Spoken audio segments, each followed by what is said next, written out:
He controlled Seoul's skyline with ruthless precision. A man who crushed empires and showed no mercy. She was the only warmth in his frozen world. A treasure he'd destroy kingdoms to keep. But their forbidden nights together created something he never anticipated. A heartbeat forming in the darkness. Amma vanished to shield their baby from the very devil she knew he could be. But Jae-won, the most feared CEO in Korea, was about to uncover her truth, and the revelation would tear apart his perfectly controlled existence into 1,000 shattered dreams. Before we go, make sure you hit the subscribe button and drop a comment telling me where you're watching from. The rain over Seoul fell like liquid silver, turning Gangnam's high rises into ghostly towers of light. Inside the RUTHLESS Gallery, the city's most elite art exhibition space, the atmosphere dripped with wealth, influence, and carefully concealed lies. Jae-won, known only as Director Jae to those brave enough to speak his name, stood near the entrance, a titan surveying his domain. His charcoal suit fit like armor, every line precise, every detail weaponized. His gaze, sharp and impossibly calm, captured everything. A whispered merger, a flicker of intimidation in a competitor's expression, the delicate dance of power-shifting hands. He was the earthquake the real estate world feared, his name uttered with reverence and dread in equal measure. His chief strategist, Sang-min, approached quietly. The Busan deal is finalized. The opposition is scrambling. Jae swirled the cognac in his crystal glass, his face revealing nothing. Let them scramble. Dominance isn't seized. It's acknowledged. They'll understand soon enough. But his attention drifted from corporate strategy. It landed on the far wall of the gallery where a woman stood before her own painting. Her hands, graceful and purposeful, gestured as she explained her work to a small captivated audience. The piece itself was stunning, a massive canvas depicting a baobab tree split down the center, one half vibrant with life, the other skeletal and burning, roots exposed like wounds. It was titled Between Worlds, and it spoke of displacement, of belonging nowhere and everywhere at once. Amma Mensa. She wore a flowing amber dress that complemented her deep brown skin, her natural hair styled in an elegant twist that framed a face of striking beauty, high cheekbones, full lips, and eyes like dark honey that currently held fierce intelligence as she spoke. She was a graduate student at Seoul National University, supporting herself by selling her art at the city's most prestigious galleries. To everyone at RUTHLESS, she was a rising talent, exotic entertainment for the wealthy. But to Jae, in that precise moment, she was the only genuine thing in a space built on facades. He watched emotion dance across her features, the slight crease between her brows, the passionate curve of her mouth. She wasn't merely displaying her art. She was bleeding onto that canvas. She poured a solitude into her work that echoed the empty chasm in his own chest, a void he'd buried beneath ambition and calculated cruelty. When she finished speaking and the small crowd dispersed, her eyes swept the room, and by cruel fate or divine intervention, they locked with his across the polished marble floor. A spark, visceral and undeniable, arced between them. Amma's breath caught in her throat. She'd noticed his presence before, the gallery owner's most important patron, the man whose mere attendance could make or break an artist's career. It always unsettled her, like prey sensing a predator's focus. But tonight felt different. Tonight, his gaze wasn't just observing. It was consuming. She quickly turned back to her painting, pulse racing against her ribs. When she dared glance toward the entrance again, he was gone from his position. A shadow fell across her canvas. He stood beside her now, impossibly tall, radiating controlled power. The expensive fabric of his suit brushed her bare arm, and she caught the scent of bergamot and rain surrounding him like an aura. This piece. His voice was deep, textured, meant only for her ears. You painted it as though you're the tree itself, torn between two worlds. Amma's hands trembled slightly at her sides. It's just an expression of experience, Director. Jae, he corrected, his tone brooking no resistance. His eyes, now that she was forced to meet them directly, weren't just dark. They held centuries of calculated decisions, depths of isolation she couldn't begin to comprehend. Why a burning tree? It's an image of destruction. She found a thread of courage swallowing hard. Maybe it's a testament that even while burning, there's still beauty in the struggle. The ghost of something almost resembling a smile touched his lips, vanishing before it could fully form. It transformed his severe face, making him devastatingly attractive and infinitely more dangerous. He withdrew a sleek black card from his inner pocket, placing it deliberately on the small table beside her painting. No name graced its surface, only a phone number embossed in silver. "I'm commissioning a private collection for my penthouse," he said, his voice dropping lower. "The compensation is exceptional. Think about it." He didn't wait for her response. He turned and melted back into the crowd of designer suits and champagne glasses, swallowed by his world of power. Alma stared at the card, her mind spinning. This was insanity. He was a man whispered about in cautious tones, someone who demolished competitors without blinking. But the money, it wasn't just exceptional. It was transformative. It could eliminate her university debt, support her family's small farm back in Kumasi. She picked up the card, feeling its weight like a contract with something ancient and dangerous. As she held it against her racing heart, a man lingering near the gallery's side exit, someone she hadn't registered before, fixed her with a prolonged, ice-cold stare before following Jay into the Seoul night. He'd witnessed the entire interaction, and his expression carried no curiosity, only a stark, chilling caution. The address engraved on the card led Alma to a towering glass monolith in Gangnam's heart, a fortress of steel and ambition. An expressionless security guard escorted her to the executive penthouse, his silence more unnerving than any interrogation. When the elevator doors whispered open, she entered a different universe. This wasn't a home. It was a monument to minimalist supremacy. Panoramic windows displayed all of Seoul like Jay's personal possession. The air felt cold, scented with bergamot and something indefinably expensive. The only suggestion of warmth in the sprawling space came from pristine white walls waiting for art and a single sculpture that looked priceless sitting like a challenge. Jay stood at the windows, his back to her, a silhouette carved against the city's glow.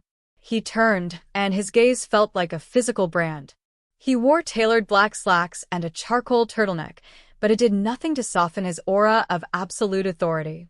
"You accepted," he stated, his voice resonating slightly in the massive room. "The offer was compelling," Alma replied, her own voice sounding small and foreign. The work began. 3 times each week, she would enter his world. He was a demanding, exacting client. His vision, which she discovered through tense conversations, could orchestrate mergers that destroyed family legacies, possessed surprising artistic instinct. But he approached art with cold, analytical distance, devoid of the soul she bled into every brushstroke. Again, he would command when a concept failed to satisfy him. "There's no depth here. It's merely decoration. You're not allowing yourself to connect to it." She dared to challenge one evening, her frustration overwhelming her caution. "You're approaching this like a hostile takeover."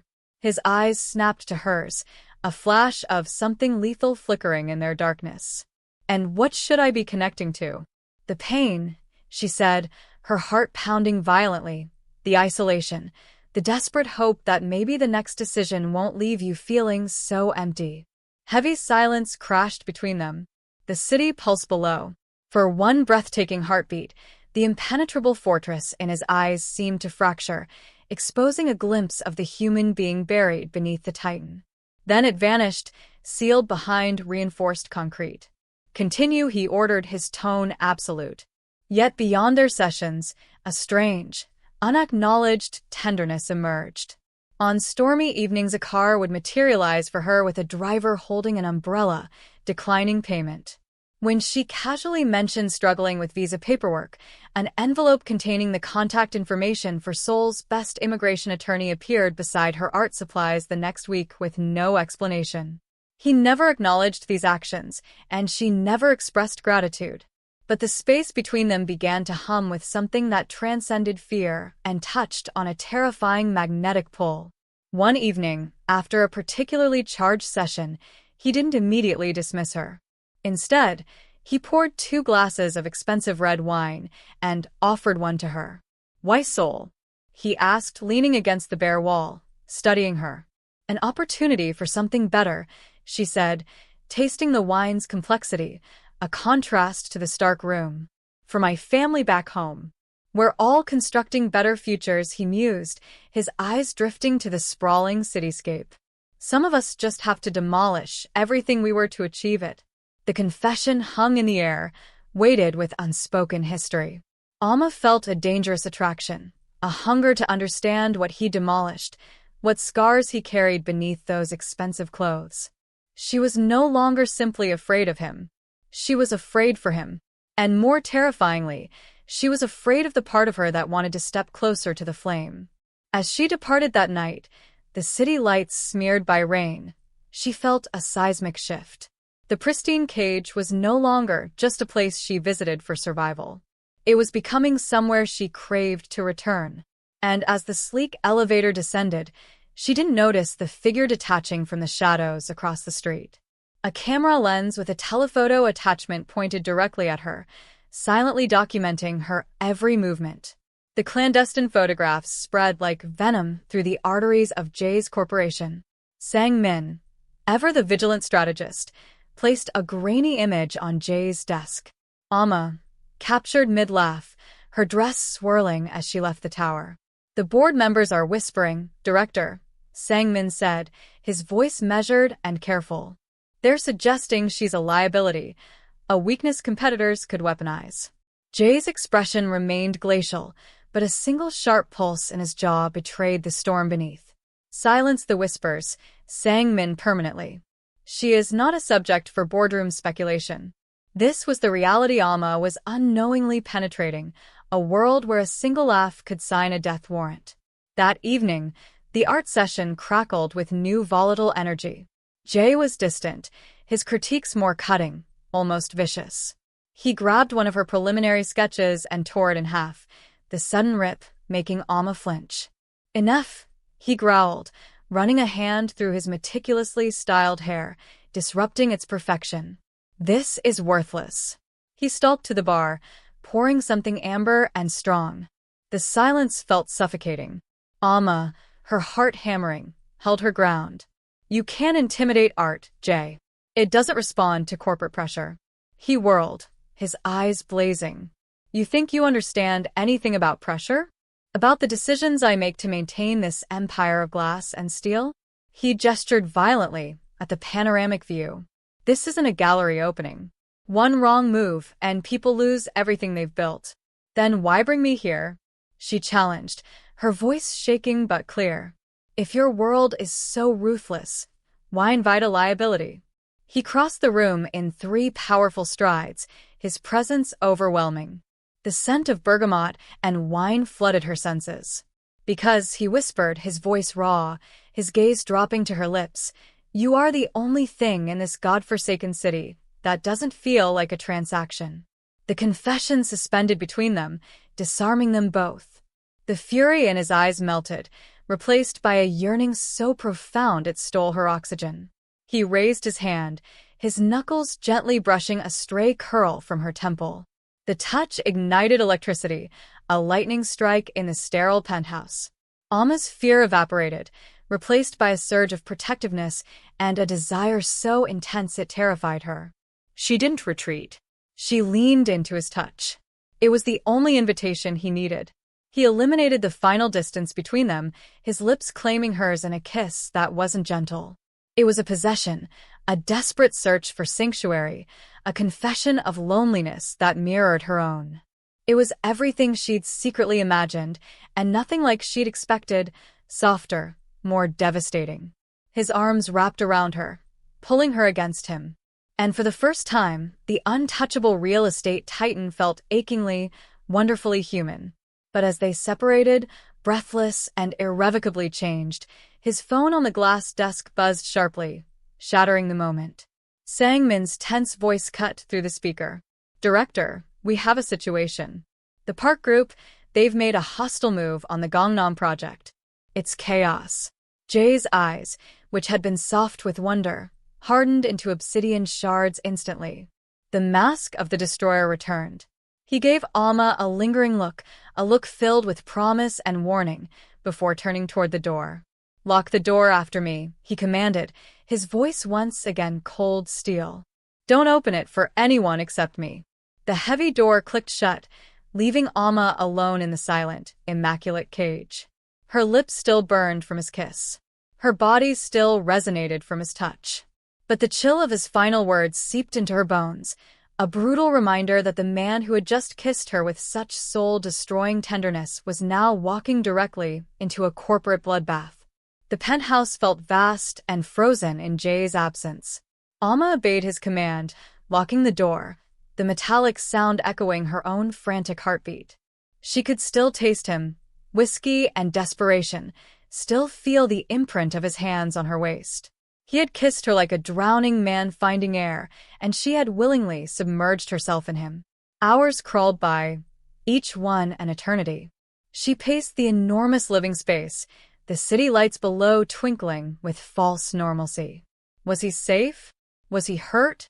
The thought of him wounded in some brutal boardroom confrontation sent visceral fear through her that eclipsed any rational concern about his ruthless reputation.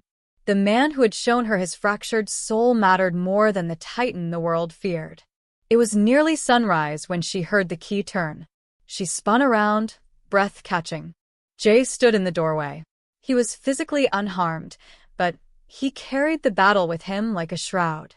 There was a new tension in his jaw, and his knuckles were white from clenching. His eyes, when they found hers, were hollow, the ghosts of brutal negotiations staring out from their depths. The scent of cold night air and something sharp, expensive cologne mixed with sweat, clung to his clothes. He didn't speak. He simply looked at her as if confirming she was real, that this sanctuary he'd built still existed. Alma didn't hesitate. She didn't ask questions. She simply walked to him, took his tense hand in hers, and led him to the sofa. She retrieved a warm cloth and a bowl of water, her movements quiet and certain. Kneeling before him, she gently wiped the tension and exhaustion from his hands, his face. A shuddering breath escaped him. No one had ever done this. No one had ever witnessed the aftermath and offered comfort instead of congratulations or fear. Her silence was medicine more powerful than any words. When she finished, he caught her wrist, his grip not forceful but anchoring. "This," he rasped, his voice gravelly with exhaustion and emotion. "This is why you are the only thing that doesn't feel like conquest." He pulled her onto the sofa into the shelter of his arms. They didn't speak. They simply held each other as the sun began painting the sky in shades of amber and gold. In that silent embrace amidst the remnants of his brutal world, their destiny was sealed. Walls crumbled and vows were made, without a single syllable being spoken. It was in the weeks that followed, in the intimacy of his bedroom, that their love was physically sealed. It was not a transaction of power, but a desperate, tender union of two isolated souls discovering home in each other. For a few stolen months, the penthouse was not a pristine cage, but paradise. He was no longer the ruthless director, and she was no longer the commissioned artist. They were simply Jay and Alma, desperately in love.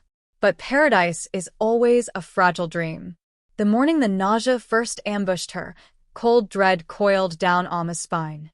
A life was forming inside her, a consequence of their love, born directly into the shadow of his corporate wars. She looked at Jay, sleeping peacefully beside her, his face finally relaxed, and she knew with a mother's terrifying instinct that this secret could destroy them all.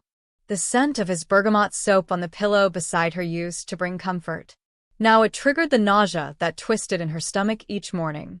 Alma would lock herself in his marble bathroom, muffling the sounds of her sickness against the cold, expensive stone.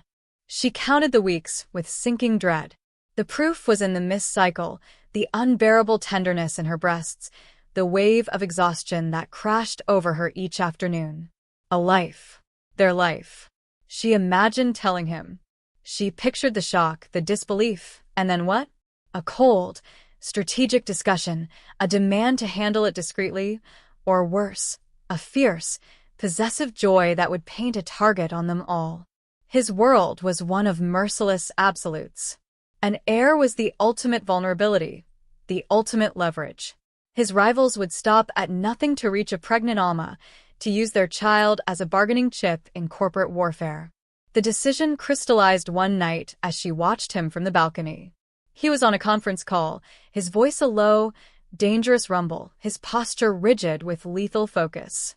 She witnessed the man who had kissed her with such tenderness seamlessly transform back into the emperor of a ruthless empire. The love she felt for him was a fierce, burning thing. But the love she now felt for the secret she carried was primal, protective, and absolute. She could not, would not, let their child be raised in the crosshairs. She could not let this pure, innocent part of them be corrupted by the darkness he commanded. She began to strategize. She withdrew cash from her art payments, hiding bills in her sketchbook. She located a small, modest apartment across the city, paying 3 months' rent up front under a false name. Each secret she kept was a shard of glass piercing her heart, but she accumulated them, building a barrier to protect their future.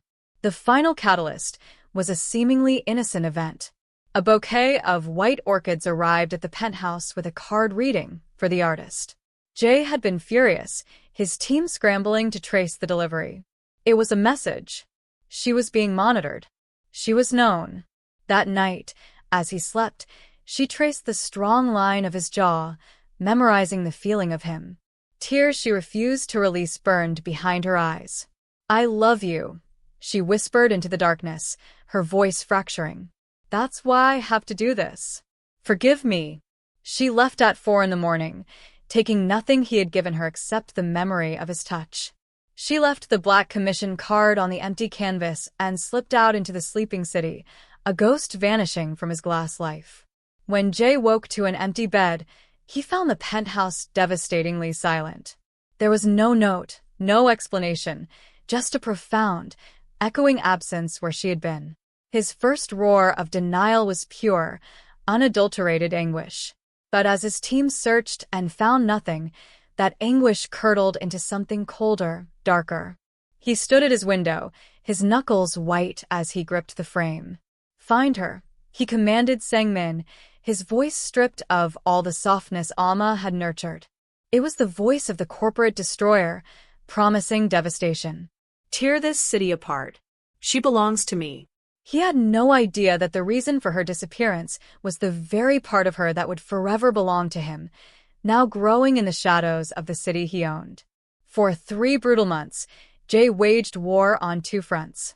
One against the rival conglomerate foolish enough to challenge him, and another more personal war against the silence Alma had left behind.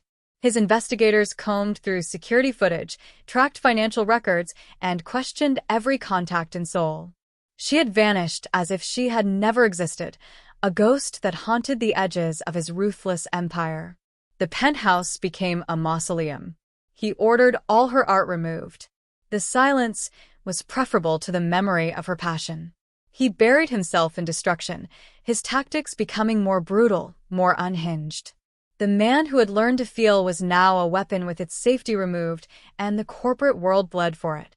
Sang-min watched him with growing alarm, seeing the carefully constructed control fracturing into something dangerously raw.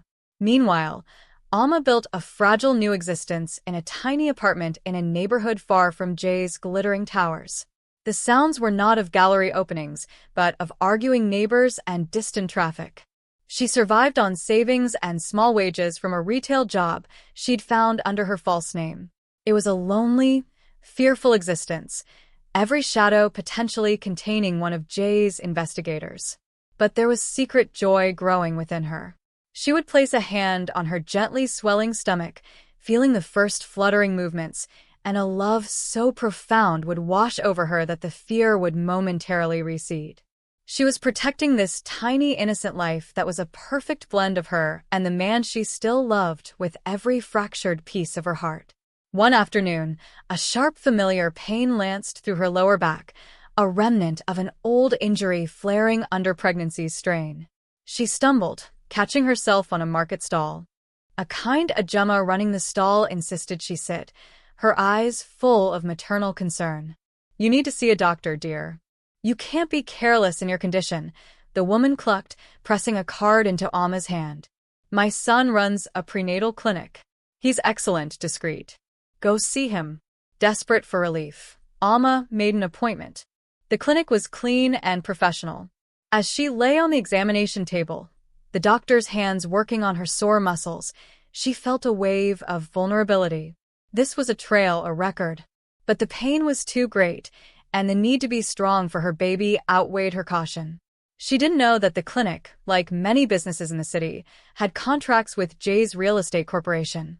And she didn't see the young administrative assistant, whose sister worked in Jay's legal department, discreetly photograph the new, beautiful Ghanaian patient with the pronounced pregnancy curve.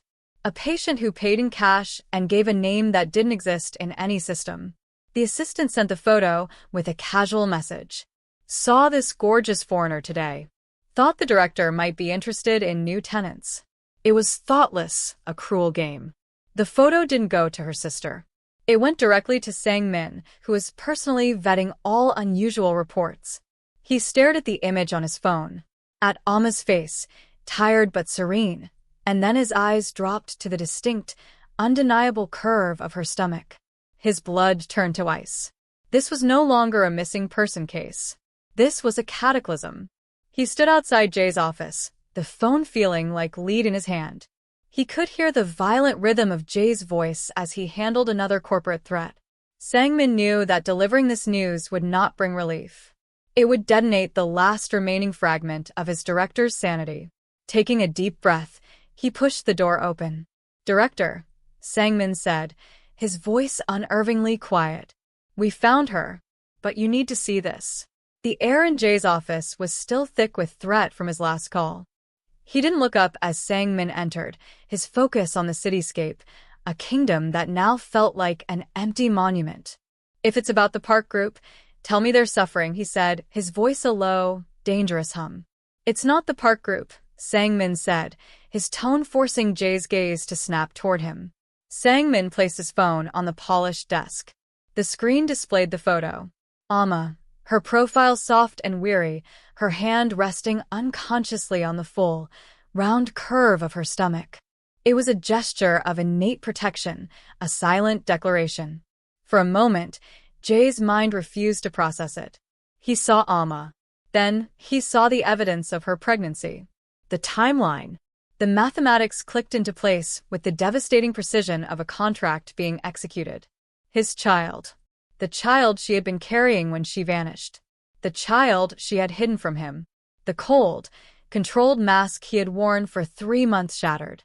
The color drained from his face, leaving stark, ashen pallor. His hand, which had just been steady enough to sign merger documents, began to tremble. He gripped the edge of his desk, his knuckles bone white, as if the floor had collapsed beneath him. How far along? The question was a raw, broken thing. The clinic estimated 6 months. Director, 6 months. She had fled 3 months ago. She had known. She had known, and she had left him. The realization was a physical assault, visceral pain that doubled him over. He wasn't just a man betrayed. He was a man who had failed. He had failed to protect her, failed to create a world safe enough for her to stay, failed to be the man she could trust with this miracle. He saw every moment through a new agonizing lens. Her morning sickness, she'd blamed on jet lag. The fatigue, the unspoken fear in her eyes he had mistaken for concern about his business dealings. He had been so blind, so consumed by his own darkness that he had missed the light growing right beside him. "She was alone all this time," he whispered, the words laced with self-loathing so profound it seemed to consume the oxygen in the room. "Scared. Hiding. Because of me. Because of what I am." He slammed his fist onto the desk, a guttural roar of anguish and fury tearing from his throat. It was a sound his team had never heard, not of a ruthless CEO but of a shattered man. He swept everything off his desk, sending monitors and contracts crashing to the floor. Sang-min stood silent, giving him space to implode. When the storm passed, Jay stood amidst the wreckage, his chest heaving. The fury was gone, replaced by chilling absolute clarity. His eyes, when he lifted them to Sang-min, were no longer hollow. They were blazing with single, unwavering purpose. "Where is she?" he asked, his voice dangerously quiet. "Give me the address." No one else approaches her. No one. He was no longer just the ruthless CEO hunting for what was his. He was a man racing against time to find the woman he loved and the child he never knew he needed. A desperate king searching for his exiled family before his own dark kingdom consumed them all.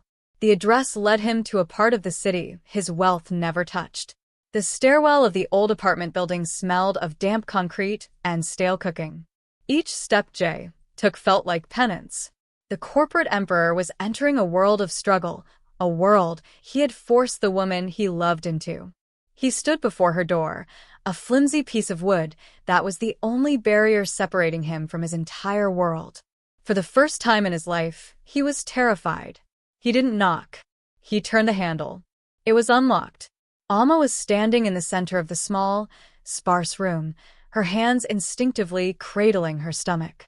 She had seen his black car from the window. Her heart was a frantic drum against her ribs, but her face was a mask of weary defiance. She was prepared for his anger, his coldness, the monster she had fled from. But the man who stepped into her apartment was not that monster. Jay's eyes went directly to hers, then dropped, wide with awe and devastation, to the beautiful, pronounced swell of her pregnancy. The reality of it, seeing it with his own eyes, stole the breath from his lungs. All his power, his wealth, his control, all crumbled into dust. He didn't move. He just stood there, shattered. "You were carrying my child," he whispered, the words thick with emotion. "You were alone and afraid because of me." A single tear escaped, tracing a path down his cheek. It was the first tear he had shed since he was a boy. Alma's defiance faltered. She saw it then. Not the ruthless CEO, but the man from the penthouse, the man who had held her in the dawn light. She saw the profound grief, the blame he was heaping upon himself. "I was afraid for our baby, Jay," she said, her own voice trembling. "I couldn't let our child be born into that war. I did it to protect this piece of you, this pure piece." It broke him. He fell to his knees right there on the worn linoleum floor, his shoulders shaking with silent sobs. The most powerful man in Seoul was on his knees before her. "I am so sorry," he choked out, his forehead nearly touching the floor. "I am so sorry I wasn't a man you could trust. I am sorry I wasn't there. Forgive me. Please forgive me." Alma crossed the room. She didn't see the destroyer or the emperor. She saw the man she loved drowning in regret. She knelt in front of him, her own tears falling freely now. She cupped his face, forcing him to look at her. "I love you," she said, her voice firm despite her tears. "I never stopped." He surged forward, wrapping his arms around her, burying his face in her neck, his hands gently splayed against the curve that held their future. They knelt together on the floor, two broken souls finding their way home. "Come home," he pleaded, his voice raw. "Let me protect you, both of you. I will demolish my world and build a new one for you, a safe one. I swear it." As he helped her to her feet, his hand never leaving hers, Alma felt the baby kick, a strong, insistent flutter. Jay felt it too, a tremor against his palm. His eyes met hers, wide with wonder, and for the first time, a true, unburdened smile filled with hope and a father's love spread across his face. The war wasn't over, but he had finally found the one thing worth fighting for, worth living for, worth changing for. And that, everyone, was the story of Jay and Alma, a journey through shadows, secrets, and a love powerful enough to redeem a king. If this story made your heart race, if you felt every moment of their fear, their passion, and their ultimate redemption, then do us a favor. Drop a comment below and let us know where in the world you're watching from. We love connecting with our incredible fans and seeing how far these stories of love and suspense can reach. Like, share, and subscribe for episode 2. Your support is what allows us to keep bringing these emotional worlds to life. Thank you for watching. See you in the next episode.